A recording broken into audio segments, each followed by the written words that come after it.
Hello po sa lahat. Aray, madilim po dito ngayon sa amin kasi nga po may bagyong papasok. Kaya medyo naka-red ano kami ngayon. Naka-red rainfall warning po kami. Dahil nga po sa bagyong parating. Ayan. So, yung sama ng panahon ngayon, anyway, hindi naman siya ganun kasama talaga kasi kulimlim. Kulimlim lang dito sa amin banda. Pero yung talagang na-experience ko kagabi guys, sobra. Grabe. Sobra nakikisabay sa sama ng panahon. Kasi kagabi po ay nabudol po ako. Na-scam po tayo kagabi. Diyos ko, di ko talaga ma-experience na sa ganitong edad ay nabudol talaga ako. Ang galing talaga ng mga mambubudol. Ang galing talaga ng mga scammer guys. Di mo iisipin na nai-scam ka na pwede ka palang maging isang biktima. Yun. Kasi nang mag-live yung napanood ng aking kamag-anak, um, yung live ni Rosmar, ayun, nilagay din niya yung aking number doon sa comment section kasi nga meron doon may bigay ng 10k, yun nga ang ano ni Rosmar. Wala namang masama doon kasi tumutulong naman talaga si Rosmar ha, sa panig ito ni Rosmar, pero may mga tao talaga pala na sinasakyan yung mga scammer, nag-aantabay kung sino yung magbibigay ng number siguro doon, so kung sino yung magko-comment at ilalagay yung kanilang mga GCash number, yun sila yung kusang tatawag, yung mga scammer na ang tatawag. At saka sila yung makikipag ano sa'yo, yung maniniwala ka talaga kasi kabusis at kamukha. Tingin ko talaga ano, nung tinignan ko, sa ano na ba ngayon, sa high-tech na ng ano, kabusis niya talaga yung si Rosmar. Yan, sabi nga ng anak ko, pati nga daw itsura, magagaya na rin eh. Yan, sabi ko, hindi ako makatulog, hindi ako nakatulog kagabi. Sabi ko, bakit yung pinaghihirapan mo, tapos sa isang iglap lang mawawala dahil nga nabudol ka, na-scam ka. Sobrang sakit noon, yung mga pinaghirapan mo. Well, mantakin nyo po guys, gigising po ako ng 3 to 4 AM ng umaga para magluto. Tapos, 6 to 7 AM kailangan andun ako sa kantin para ma-display ko na yung mga niluto ko doon kasi nasa kantin kami, nasa school kami, nagtitinda. Tapos, yun, yung mga pinaghihirapan mo. Tapos, sa isang iglap lang, nakukuha na ng mga scammer. Tinawagan ako gabi, sabi, congratulations, nanalo ka ng 10K mula kay ako ito si Rosmar, naka-live po tayo ngayon. So, ako naman kasi, dahil nga nag-live si Rosmar, akala ko talaga, Rosmar talaga yung tumawag. Ito talaga si Rosmar, nakakadali eh. Wala siyang masamang intensyon, pero dahil sa programa niya, ang daming mga naluluko, ang daming taong mga masasama ang loob, dumami tuloy lalo. Hindi naman yung siguro yung sa kanya na may mga viewers sila, marami silang viewers makukuha, namimigay ng mga pa-premyo. Tingnan mo naman yung mga tao, ang daming nabubudol. Kahit nga nung pinanood ko din kagabi, pati din nga naman pala siya nabudol ng 50k. So, paano naman yung mga walang-wala talaga? Tapos mabubudol, mawawalan pa ng pundo, mawawalan pa ng pinag-iipunan. Diyos ko, napakasakit naman nun. Pambayad yun ng bigas ko, tapos mananakaw lang. Parang ninanakaw na eh. Ang galing ng mga mangbubudol, super grabe. Nung di ko rin napansin, nung sabi kasi nung scammer na, ayan, may isisend kaming code sa'yo, pakisabi. Hindi ko alam, late ko na lang nabasa kasi wala nga akong sinuot na eyeglass.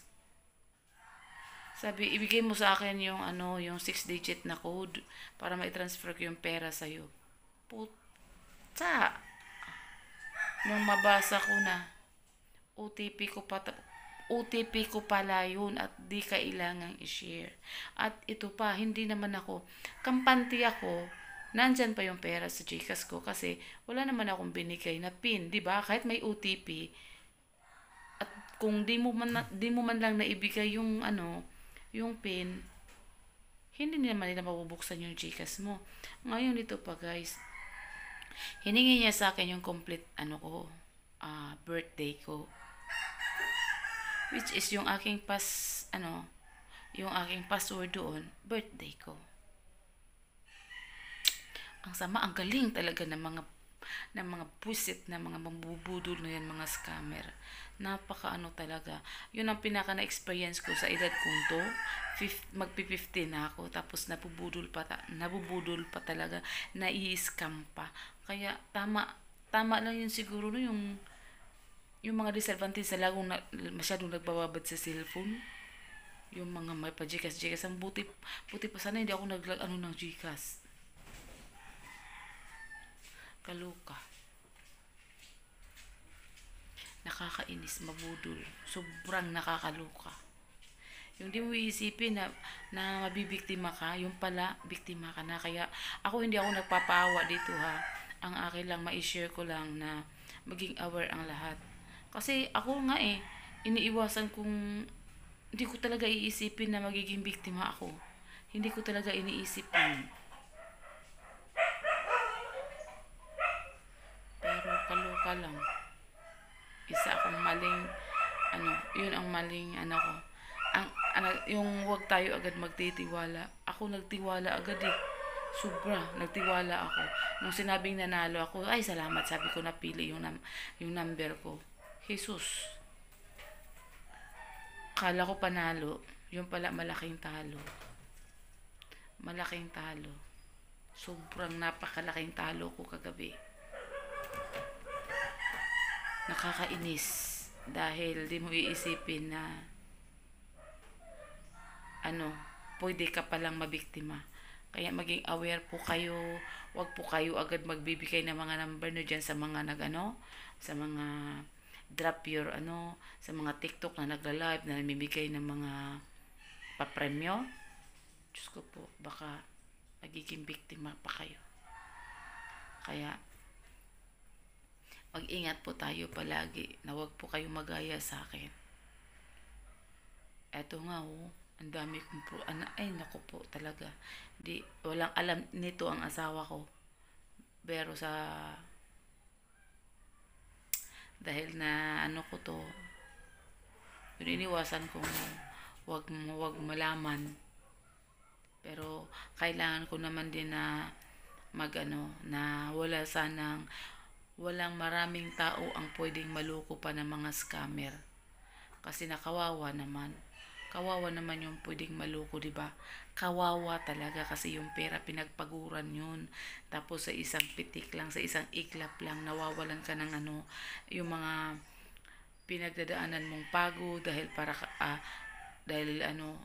makaipon ka lang.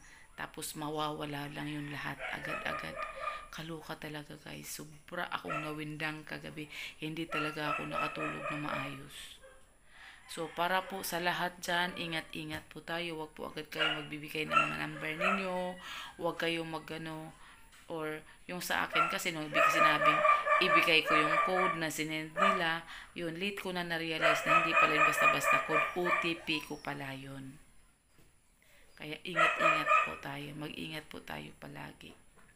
Para hindi po tayo mabibiktima. So, yun lamang po at sana ay talagang mag-iingat po tayong lahat. Wag basta-basta, paalala ko lang po ulit, pabalik-balik ko pong sasabihin, wag po tayong napakawalang puso po ng mga scammer. Wala po yan silang iniisip kundi ang makabudol sila. So, yun lamang po at sana ay magiging aware po ang lahat.